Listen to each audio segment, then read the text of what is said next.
바로 일단 객석으로 마이크를 넘긴 뒤에 다시 토론을 좀 이어가 보도록 하겠습니다. 오늘 토론의 시작은 전남 전북 지역 C협클럽 회원사에서 좀 참석해 주셨는데요. 혹시 오늘 발표한 사례에 대해서 C협클럽 시각에서의 어떤 견해나 혹은 의견, 질문도 좋습니다. 그리고 회원사의 활동이나 확산 방안 등에 대해서 혹시 한 말씀 부탁드릴 수 있을까요? 네, 전북 전주시에서 나은요양병원 기획실장을 맡고 있는 안재용이고요. 저희도 지난 약 3년간 근무혁신 인센티브에 이어서 일터혁신 우수기업 선정을 시작으로 해가지고 지속적으로 일터혁신에 대한 컨설팅을 지금 이어가려고 계획을 하고 있는데 오늘 이 자리를 통해서 직무성과 중심의 보상체계 설계라는 주제로 이렇게 포럼을 열게 된 게 되게 유익하다고 생각이 들고요. 말씀드렸던 것처럼 저희가 운영하는 그 병원 업계에 이제 일부 적용이 되고 있지만 아직은 중소한 병원들 입장에서 도입이 제대로 되지 않은 그 직무급 체계에 대해서 어떻게 도입할 것인지에 대한 고민이 상당히 깊어지는 시기인 것 같습니다.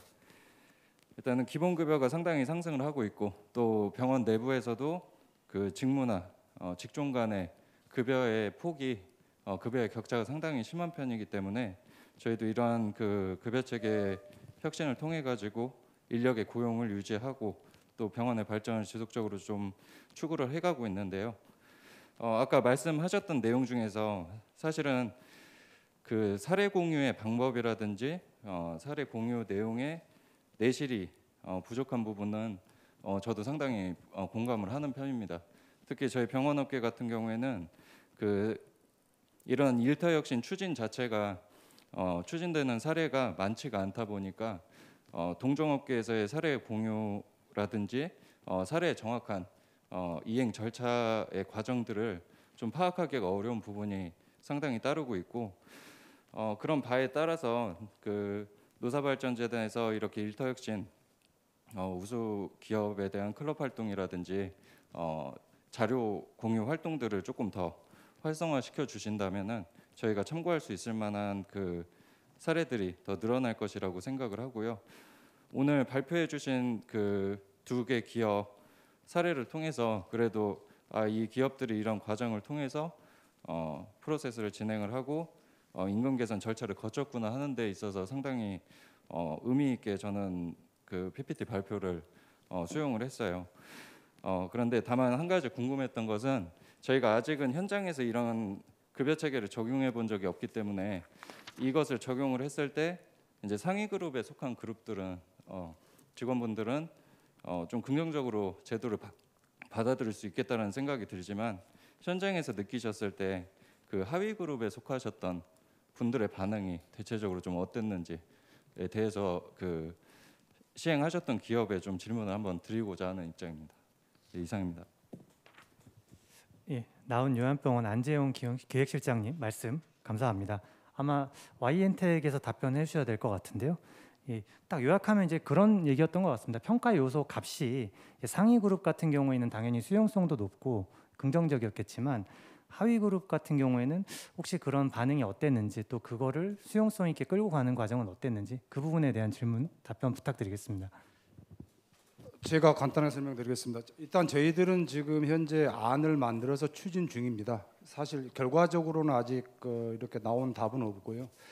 일단은 그 하위직 아까 제가 말씀드렸던 대로 일단 저희들이 개별적인 평가 부분인 직무 평가라는 부분이 아니고 직무를 족하는 그런 구성원을 만들어 가지고 하기 때문에 아직까지 그런 건 없습니다. 아까 말했던 개별 하위직이 아닌 거기에 속하지 못한 그 종사자들, 가령 영업이라든지 사무직이라든지, 그러니까 업무적으로 힘든 일만 하신 분들이 직무평가에서는 좀 높을 편, 기술적으로 요하는 부분이 높지 않겠습니까?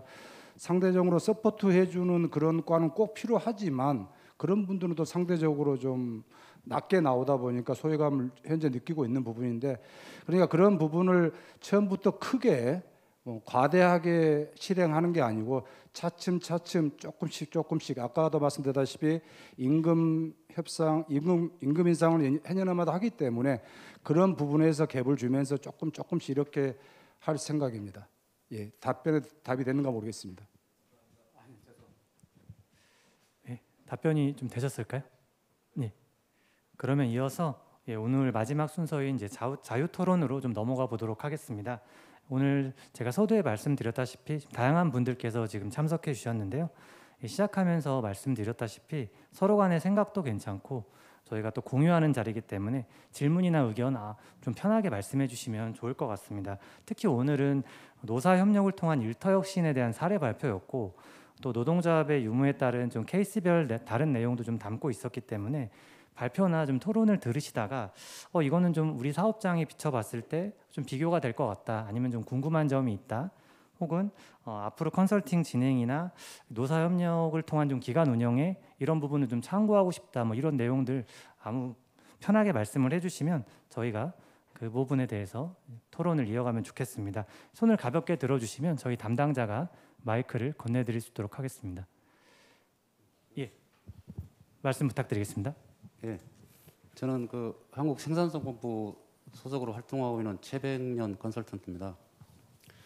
요즘 그 조용한 퇴직자라고 다 들어보셨죠? 조용한 그만두기. 근데 최근에 들어와서 이제 그런 말들이 많이 유행하고 특히 이거 MZ 세대들은 더욱더 그런 것 같습니다. 이 그 임금 체계하고 이 성과 평가 제도를 도입한 것은 기업의 입장에 봐서는 기업의 그 경 목표를 달성하기 위함이고 근로자들에게는 동기부여를 하기 위함인데 이 방법론적인 측면에서 어떤 것이 정답이라고 할 수는 없지만은 YN택에 먼저 질문을 좀 드리고 싶어요. 역량이 높으면은 성과가 높게 나온다고 보거든요. 이제 그것은 지금까지 많은 선행 연구자들에 의해서 그 증명된 그 방법입니다. 그 역량이 높은데 성과가 낮게 나왔다. 그러면 그분은 게으름 피거나 그 부서의 적성에 맞지 않기 때문에 그렇습니다. 그런데 여기를 아까 그 직무 통합 수당을 아까 다른 수당을 끄집어서 통합을 했다 했는데 여기서 보면은 직무 등급이 G4, G3별로 금액이 그 직급별로 서열화가 되어 있잖아요. 그러면 내가 역량 평가를 높게 받아도 예를 들어서 내가 G2라면 12만 원밖에 받을 수 없어요. 그러면 이제 이 방안을 업적 평가나 역량 평가를 가지고 임금 인상이나 뭐 승진이나 반영되는데 굳이 왜 이것을 이렇게 했을까 그런 생각이 드는 거예요. 그렇지 않으면 등급별로 S, A, B 등급이 몇 점 이상이면 얼마를 주고 몇 점이면 얼마를 주고 이렇게 한 것이 차라리 좋았지 않았을까 이런 생각이 들 건데 여기에 대한 답변을 좀 해주시고 또 추가 질문을 드리겠습니다. 네, 조금 약간 혼돈이 있으신 것 같은데 통합직무수당 같은 경우는 직무 그 자체에 대한 평가이고 그 사람의 성과나 능력에 대한 평가는 아닙니다. 이 직무를 수행하면 모두가 이 책정된 금액에 대해서 받는 금액이고요. 이 부분은 직무 가치를 반영해서 최대 한도로 통합직무수당을 신설한 거고 성과평가는 또 별도로 평가를 통해서 조금 더 그 회사의 기여도가 큰 상위 고과자들에게 조금 더 뭐 성과급이 됐든 기본급이 됐든 좀 반영하는 형태로 가기 때문에 질문 주신 내용은 투 트랙으로 같이 진행이 되는 내용으로 이해해 주시면 될 것 같습니다. 그러면 이것이 지금 그 통상임금에 들어가죠? 네, 들어갑니다. 통상임금에서 뺄 수 있는 방법은 없나요? 기존의 그 위험수당과 직무환경수당도 통상임금이었고요. 재산정된 통합직무수당도 직무 가치를 반영하고 있고 매월 지급되는 금액이기 때문에 통상임금입니다.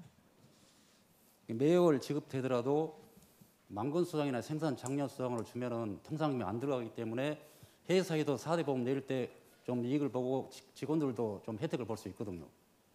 그 부분을 조금 더 감안을 해주면 좋겠고요. 네. 그다음에 그 KPI는 쭉 이렇게 뽑아봤는데 그 등급을 뽑을 때 개인별 가중치가 뭐 A, B, C, D로 나올 거 아니에요. 그럼 이때 개인 평가 시 이것을 어떻게 혹시 반영했나요? 예를 들어서 여기를 등급을 보니까 뭐 10%, 뭐 15%, 20% 이렇게 했더라고요. 여기 보면은 네. 가중치를. 근데 그 가중치를 뽑을 때 좀 우선순위로 더 높은 그 순위에 우선순위에 있는 부분은 가중치를 더 주고 이렇게 해야 되는데 그런 부분들은 어떻게 해서 가중치를 보였는지 저희 평가 자체는 여기 있는 것처럼 상대 평가가 아니라 네. 절대 평가로 진행된다는 부분이고요. 네. 예. 그리고 그 SABC 등급에 따라서 인상률을 차등하는 방안은 지금 임단협에서 논의 중인 내용으로 아직 적용이 된 내용은 아닙니다. 그리고 이제 그 가만히 있어도 달성되는 KPI들이 있잖아요. 네. 그런 것은 아까 그 GR캠의 그 컨설턴트님께 말씀하셨지만은 그것은 고유 업무로서 빼서 놔두고 내가 개인이나 팀이 노력해서 달성할 수 있는 그 목표치 그걸 KPI를 우선순위 잡아야 하는데 그 KPI도 중요도에 따라서 중요도가 높은 거 있고 낮은 거 있고 근데 그것을 가중치를 뭐 10% 15% 의무적으로 한 것 같아서 제가 질문을 드린 거예요. 이게 중요도 높으면은 이거 가중치가 더 높아져야 되잖아. 그런 부분들 팀장님들이 다 고려하셔서 그 개인과 얘기하셔가지고 비중을 할당하신 부분입니다. 그다음에 또 하나는 지금 NCS를 활용해서 평가 도출했잖아요. 그 네. 환경사업부 쪽에 이 부분은 지금 예를 들어서 실질적으로 그냥 그 평가자가 이걸 보고 그 사람에 대해서 그냥 정성적으로 평가한 거예요. 그럼 어떻게 평가하는 겁니까 이것이? 그러니까 보통 그 역량 모델링을 하면 공통 역량, 리더십 역량, 직무 역량으로 구성되지 않습니까? 근데 그 직무 역량이란 부분에 있어서 저희가 직무 분석을 했지 않습니까? 그래서 직무에 대한 조금 더 객관적인 평가가 진행이 되어야 된다고 생각을 해서 NCS에서 그 직무에서 요구하는 부분들을 팀장님들과 검토해서 적합한 항목들로만 추린 거라고 생각을 해주시면 될 것 같습니다. 해당 소각로 운전에 대한 평가는 직무 역량 중에 일부라고 생각해 주시면 될 것 같습니다. 네, 알겠습니다. 고맙습니다. 네, 혹시 또 추가적으로 질문하거나 뭐 말씀해 주실 분들은 혹시 계실까요? 아니면 지금 저희 온라인 저희 마이크 전달 부탁드리겠습니다. 예, 저 재단 일태혁신 본부장입니다. 저희가 이제 올해 한 1,500개 정도 사업장 컨설팅을 진행을 하고 있습니다. 이게 우리나라의 노동조합 조직률하고 비슷하게 올해 신청한 사업장 중에 유노조 사업장이 한 10% 약간 넘습니다. 똑같이 보여주고 있는데 이제 오늘 그 발표에 참여해 주신 YNT에게 또 이게 노조위원장님 직접 이렇게 공유 포럼하는 자리에 참석해 주셔서 지금까지는 주로 이제 그 경영진 쪽에서만 참석을 했었고 컨설턴트들이 거기에 같이 이제 얘기를 해주셨는데 굉장히 노조위원장님께서 많은 의견과 답을 주셔서 굉장히 좀 감사하다는 말씀 좀 드리고 차제는 다른 수행하는 사업장들 수진 사업장들이 이렇게 노조가 같이 와서 뭐 만족스럽지 못한 이야기도 분명히 있을 겁니다. 그리고 컨설팅 진행 과정에서 불만이라든가 좀 개선점들도 있을 것 같은데 그런 이야기들 같이 좀 적극적으로 말씀해 주셔서 굉장히 감사하다는 말씀을 드리면서 몇 가지 좀 질문을 좀 드리겠습니다. 아까도 이제 그 직무평가위원회를 꾸려서 이렇게 조합도 같이 참여하고 했을 텐데 분명히 위원장님도 아까 말씀하셨지만 수용성 부분들이 팀장들이나 관리자 중심의 어떤 직무 평가하는 것들이 일반적인데 같이 이제 조합이 참여해서 그 부분을 했을 때 분명히 조합원들의 수용성 부분들이 다 동일하게 가진 않았을 거라는 생각이 좀 듭니다. 그렇게 되면 일반적으로는 경영진이 받아야 될 뭐 비난이나 비판들을 조합도 같이 받아야 되는 부분들이 분명히 있었을 텐데 그런 부분들이 조합 차렸으면 어떻게 고민을 하셨고 어떻게 진행을 하고 있고 앞으로도 또 이렇게 어떤 식으로 운영하실 건지 하는 거 좀 궁금하고요. 그다음 또 하나는 조금 이제 넓게 봐서 YN텍 사업장 하나만의 문제가 아니라 이제 위원장님께서 이제 그 여수 지역 지부 위원장도 하고 계시고 여러 가지 이런 일혁신에 대한 굉장한 관심도 가지고 계셔서 혹시 지역 지부 내에 다른 사업장 노동조합에도 혹시 이런 사례들이 좀 전파 가능성들 또 참여 가능성들에 대해서 혹시 또 어떻게 생각하시는지 조금 범위를 넘어서지만 한 가지 좀 같이 좀 질문을 좀 드리고 싶습니다. 그리고 GR텍에는 자료를 보다 보니까 이제 노사협의회 구성에 대해서 좀 궁금해졌습니다. 디자인팀 구성을 보니까 근로자 대표로 공장장님이라고 이렇게 표시가 되어져 있어서 GR텍의 노사협의회 구성 방식이나 근로자 대표 선출 방식이 혹시 어떻게 되는지 일반적으로 공장장님이 근로자 대표성으로 참여하시는 사업장은 거의 보기가 힘들거든요. 굉장히 좀 특이해서 그런 노사 참여형에 있어서 어떤 역할들이라든가 선출 방식이 이게 어떻게 되는지 좀 궁금합니다. 그리고 노사협의회가 이런 컨설팅이라든가 어떤 이 변화 관리의 측면에서 어떻게 참여했는지 좀 궁금합니다. 지금 발표 자료만 보게 되면 경영진 측의 입장이나 의견도 참 잘 보여지는데 노동자 참여형이라고 해서 이제 우리가 사례를 보고 있습니다. 근데 그 부분에 대한 설명이 조금 더 부족한 것 같아서 이 부분 조금만 더 보완 설명해 주시면 좀 감사하겠습니다. 예, 제가 먼저 답변드리겠습니다. 일단 질문해 주신 대로 그 조합원들을 어떻게 설득시킬 것이고 어떤 더 비판이 나올 것이라는 것을 저는 충분히 이해를 하고요. 좋게 이야기하면 그렇지만 나쁘게 이야기하면 또 제가 회사 편에 붙어서 어용 노조라는 부분도 평가를 받을 수가 있습니다. 그래서 아까 서두에서 말씀드렸다시피 좀 그런 부분을 깊이 고민했고 하지만 어찌됐든 열심히 일하고 힘들게 일하는 그 직무 쪽은 그나마 좀 더 해주고 또 좀 상대적으로 편한. 근데 저희 조합원들이 그렇게 느낍니다. 쉽게 말하면은 물론 출근해가지고 회사에 출근해서 힘들지 않는 일이 어디가 있겠습니까? 다 힘듭니다. 나름대로 다 힘든데 하지만 저희들이 32년 동안 오면서 조합원들 스스로들이 어떤 부서는 힘들고 어떤 직무는 힘들고 이런 부분은 조합원들이 충분히 알고 있습니다. 그렇기 때문에 아직 저희들이 협의 중이고 시행을 하지 않았지만 혹 시행을 하게 되더라도 그런 부분을 노동조합 대표자로서 조합원들한테 이해를 시키고 또한 덧붙여서 회사에서도 믿음을 가지고 원칙을 가지고 공정성, 객관성, 합리성을 위주로 해가지고 시행하다 보면은 아마 큰 문제 없을 거라고 저는 생각하고 있고요. 아울러 또 저희들이 직무급제를 해가지고 굉장히 해갖고 임금이 막 많이 오른 것은 아니고요. 기존에 있던 어떤 수당을 조금씩 차이를 두면서 상대적으로 가령 하나 예를 들어서 뭐 20만 원을 월에 지급한다고 하면은 또 그 부분은 좀 적게 조정 이렇게 할 수 있는 그런 충분히 영향이 있고요. 또 제가 한국노총 여수 지역지부 50개 노동조합과 5,200명의 노동조합원을 대표로 맡고 있는데 일단은 저는 MZ 세대 요즘에 그 젊은 친구들이 보면은요 참 이런 부분에 대해서 굉장히 공감돼 저한테 질문도 많이 들어오고 어떤 교육 프로그램 질문 많이 들어오는데 이 노동조합이란 습성은 사실 선거 3년마다 2년 내지 3년마다 선거로 선출되는 직입니다. 그러다 보니 함부로 어떤 규정을 바뀌기가 굉장히 어렵긴 어렵습니다. 그런데 대기업들 뭐 몇천 명 뭐 이런 데 같은 경우는 아예 논의 자체를 안 하죠. 또 100명 단위도 별로 논의를 안 하는데 제가 생각하는 것은 아까 말씀드렸던 믿음이 전제 조건으로 해서 100인 이하 사업장은 충분히 가능성이 있다는 걸 생각하고요. 또한 여수 지역지부를 맡고 있기 때문에 그런 부분에 대해서 한번 전파를 하고 또 좋은 방법 하나 부탁드리고 싶은 것은 사용자 측에서요. 이게 어떤 사람을 평가를 할 때 정말 신중하게 고민해야 됩니다. 이 한 단추가 잘못 끼어버리면은요, 이거는 하나마나 오히려 더 부작용이 많이 발생되는 거거든요. 그래서 저는 마지막으로 간곡히 부탁드리고 싶은 게 해서 사업주라든지 경영하신 분들이 이런 부분에 대해서 객관성, 공정성, 합리성을 신중히 해가지고 노동조합에 접근하면은 아마 저는 도입이 가능하다고 생각하고 있습니다. 이상입니다. 예, GRChem입니다. 이제 우리 본부장님께서 GRChem의 노사협의회 제도에 대해서 이렇게 질문을 하시는데요.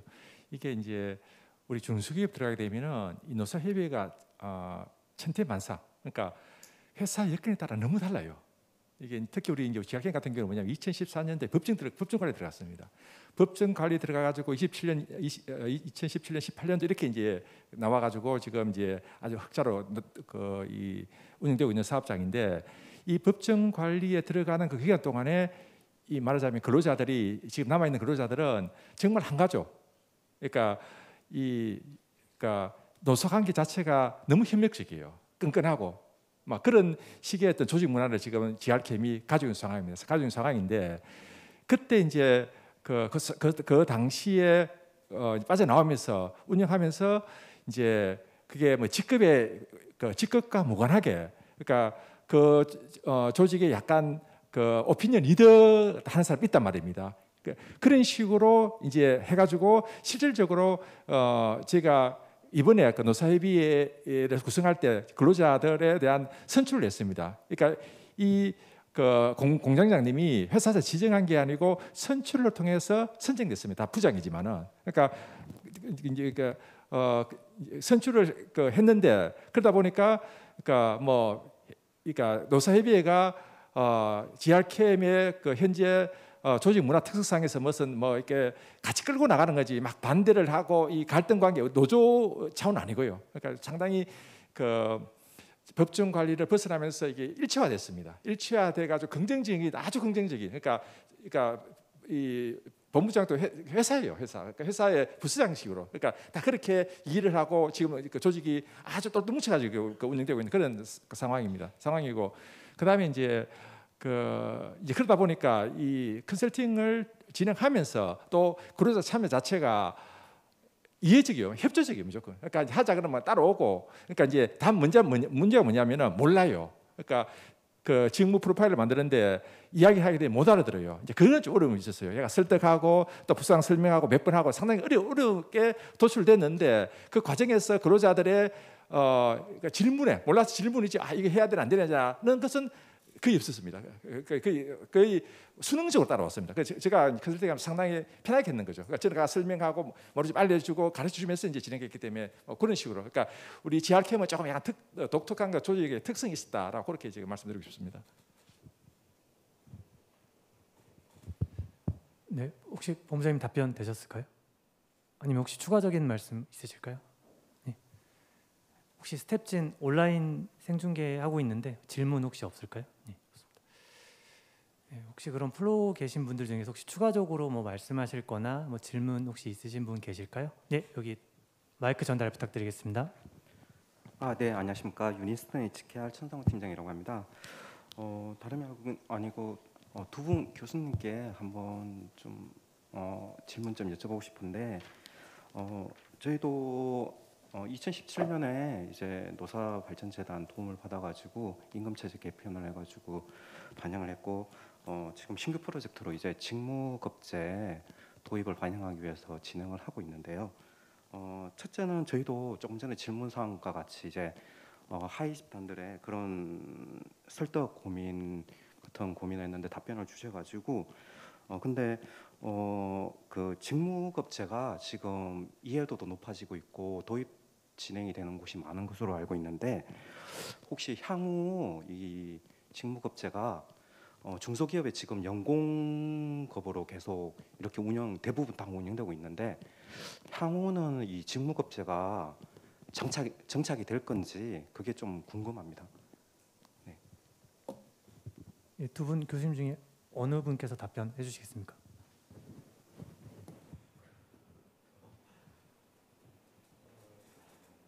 지금 어느 사업장이라고 하셨죠? 예? 잘 안 들려서 좀. 유니스턴 HKR이라는 제조업 사업장입니다. 제조업이에요?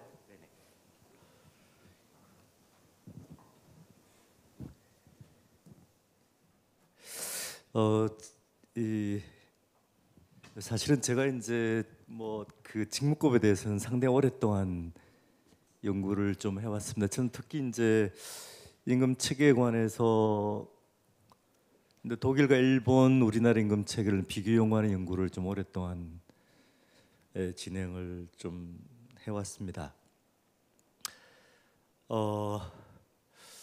근데 이게 참 지난번에 그 고용노동부하고 노동연구 공동체로 얼마 전에 한 20일 전인가요? 그 서울에서 토론회가 열렸는데 거긴 제가 이제 발표를 했습니다. 제가 그 고용노사관계학회에서 최근에 11월 달에 어느 리서치 회사에 의뢰해서 수집한 데이터를 이제 제가 분석을 했거든요. 그게 이제 데이터 개수가 한 2,400개 정도 되고 그 전국에 있는 근로자 10인 이상 근로자를 대상으로 해서 수집된 데이터인데 거기 결과로는 일단은 MZ 세대 제가 이제 분석한 주제 자체가 MZ 세대가 어떤 임금 체계를 선호하는가에 관련된 그런 주제라서 그걸 분석을 해봤는데 일단 MZ 세대 전체가 성과주의 지향은 안 해요. 그러니까 그 MZ 세대 중에서 MZ 세대 대졸 500인 이상 대기업의 화이트칼라들이 성과에 지향적인 것으로 통계적으로는 분석이 됐고, 그 다음에 연공급에 대해서는 20, 30대 전체가 연공급에 대해서 기피즈하는 그런 어떤 태도가 좀 나왔고요. 그건 대졸이든 생산직은 상관없이 그렇게 좀 나왔고, 근데 직무급에 대해서는 조금 좀 애매하게 나온. 그러니까 그러니까 우리가 수집한 데이터로는 좀 직무급 지향적인 성향이 뚜렷하게 확인은 안 됐어요. 일단 그것보다도 성과주의 지향적인 성이 더 좀 강한 것으로 좀 나타났고, 근데 우리나라 제조업체 가운데 사실은 뭐 직무급을 현재 실시하고 있는 사업장이 몇 개 안 되거든요. 뭐 제가 파악하지 않은 사업장도 있기는 있을 것 같아요. 있긴 같고, 그러니까 수당 형태가 아닌, 수당은 뭐 직무수당 형태로 도입된 사업장 꽤 많이 있죠. 근데 그게 아니고 순수하게 제조 대기업에서 아마 생산직에 관한 직무급 도입된 사업장은 한국 바이엘이라고 하는 독일계 사업장이 있거든요. 그 화학 업종이죠. 그건 독일 화학 산업의 임금 체계를 약간 수정해서 그대로 적용한 그런 경우예요.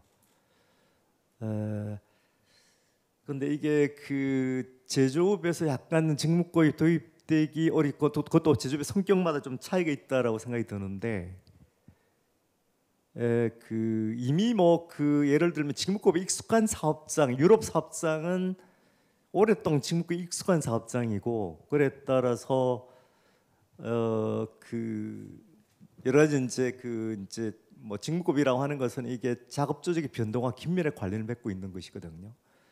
그거는 별 상관이 없는데, 직무급은 어쨌든 상당히 까다로운 임금 체계고, 이게 작업 조직의 변동에 굉장히 민감하게 반응하는 그런 임금 체계인데, 그 변동이 적은 업종은 직무급 도입해도 큰 무리가 없어요. 예를 들어 제가 말씀 한국 바이올은 생산 변동이 별로 없거든요. 노동자 수행하는 업무의 변동이 별로 없어요. 그런데 업무의 변동이 극심한 사업장에서는 이거 도입하기 여러 가지 쉽지 않은 측면들이 있습니다. 예를 들면 이제 자동차 공장인 폭스바겐에서, 폭스바겐 예전에 70년대까지는 사실은 뭐 우리가 잘 아는 거 딱정블레라는 비틀이라고 하는 단일 차종을 생산했거든요. 단일 차종 생산할 땐 작업자의 작업 내용 자체 별 변하지 않아요. 근데 하지만 70년대 후반부터 사실은 뭐 골프 생산해야 돼서 뭐 다양한 차종들을 생산하게 되면 작업 공장이 굉장히 복잡하게 되고, 거기다가 무슨 또 여러 옵션까지 같이 생산하게 되고, 또 생산의 변동에 따라서 물건이 잘 팔리는 공장에 작업자가 이동을 해서 지원을 빈번히 해야 되는 상황이 발생하거든요. 그래서 일단은 그 보선 공장 어떤 일이 발생했냐 하면 80년대 중반에 작업자의 직무평가에 대해 이의를 제기하는 건수가 폭스바겐 볼프스부르크 공장에 1년에 33만 건이 발생했어요. 그러니까 내가 지금 하고 있는 작업 직무평가, 이게 현재 4등급인데 이게 4등급 아니야, 나 5등급이니까 올려줘라고 이의제기를 하게 돼 있는데, 폭스바겐 작업 공장이 한 작업자가 한 5만 정도. 근데 이건 뭐 그 사무직 빼면 아마 약간 더 줄어들게 되겠지만, 그러니까 공장 작업자 1인당 거의 뭐 한 7, 8건 정도의 이직을 했다는 이야기거든요. 33만 건 이직이는 회사가 관리할 수가 불가능해요. 그래서 임금 체계 자체를 고쳐버리거든요. 수정해버리고, 로디라고 하는 그런 어떤 임금 체계로 수정을 해버리게 되고, 그 임금 체계의 그 구성 요소도 좀 평가 요소도 단순하게 만드는 작업들을 해요. 그런데 기본적으로 사실은 이 유럽 쪽은 사실은 숙련, 그러니까 그러니까 그 숙련이 더 많이 요구되는 직무를 하는 노동자가 그렇지 않은 노동자보다도 더 많은 임금을 받아야 된다는 합의가 분명해요. 분명합니다. 근데 또 미국 같으면 또 이것도 그 사실은 미국식 직무법 체계가 이게 또 80년대 흔들리기 시작하면서 사실은 임금 체계 자체를 굉장히 바꿔버리거든요. 어떤 식으로 바꿔버리냐면 그 이제 자동차 공장의 숙련 노동자는 사실은 보전 노동자예요. 보전이 그런 공장에 제일 많이 숙련이 요구되니까 이 보전 노동자에 대해서는 지금 숙련공으로 직무 등급을 할당을 하고 그 나머지 노동자 이전 같으면 몇 등급으로 구분돼 있었는데 이걸 다 통일시켜 버립니다. 통일시켜 하나의 등급으로 만들어 버려요. 그래서 그리고 또 뭐 예를 들면 그렇지 않은 유럽의 공장 같으면 사실은 4등급의 노동자가 다른 공장의 3등급이나 5등급 공정에 이동을 해서 지원을 해야 될 일이 발생하거든요. 그런 일이 발생했을 경우에 또 까다로운 문제들이 발생하게 되고 어쨌든 거기서 노사 간의 합의에 의해서 그런 문제 해결하는 절차들이 있습니다. 그리고 또 하나는 강격이라고 하는 문제가 있어요. 강격. 강격이라고 하는 것은 예를 들면 자동화 기계가 투입돼서 기존의 5등급이 4등급, 3등급 하락하게 된 경우가 생기게 돼요. 원칙이 직무법 하에서는 강격을 인정해야 되거든요. 이런 문제 때문에 사실은 우리나라 제조업의 직무법이 앞으로 확산될 것인지가 상당히 조금 사무직은 좀 그렇지 않습니다. 우리나라 뭐 사무직은 꽤 다국적 기업은 상당히 많이 직무법이 도입돼 있고 공무부문도 점차적으로 직무법 확대될 그런 어떤 추세 있는데 제조업의 직무법의 전망에 대해서는 상당히 불확실하다. 뭐 이렇게 제가 말씀드리겠습니다. 팀장님 답변이 좀 되셨을까요? 예. 그러면 지금 혹시 한두 분 정도 더 질문을 받을 수 있을 것 같은데요. 혹시 질문해 주실 분 계실까요? 없을까요? 예, 저쪽 마이크 전달 부탁드리겠습니다. 예, 오늘 좋은 두 개 업체의 사례를 잘 보았습니다. 저는 지금 두 개 업체에 대한 질문을 하는 게 아니라 일터혁신 컨설팅의 혁신을 위해서 한 가지 이렇게 제안을 드리고자 이렇게 말씀을 드립니다. 현장에서 이렇게 저희들이 컨설팅을 하다 보면 일터혁신 컨설팅에서 주어지는 9개 내지 10개의 그 영역 안에서 이렇게 컨설팅을 수행을 하고 있는데요. 한 가지 그 핵심적인 사항들을 놓치고 있는 것 같아서 한 가지 추가적인 이런 영역이 있었으면 어떻겠는가 하는 그 제안을 말씀을 드리고자 합니다. 업체들이 굉장히 중요한 것이 재무적인 사항들이 굉장히 중요하거든요. 그래서 결론적으로는 재무 구조 개선이라는 그런 영역이 한 가지 더 있었으면 좋겠다라는 생각이 들어서 고용노동부나 노사발전재단에게 제안을 드리는데요.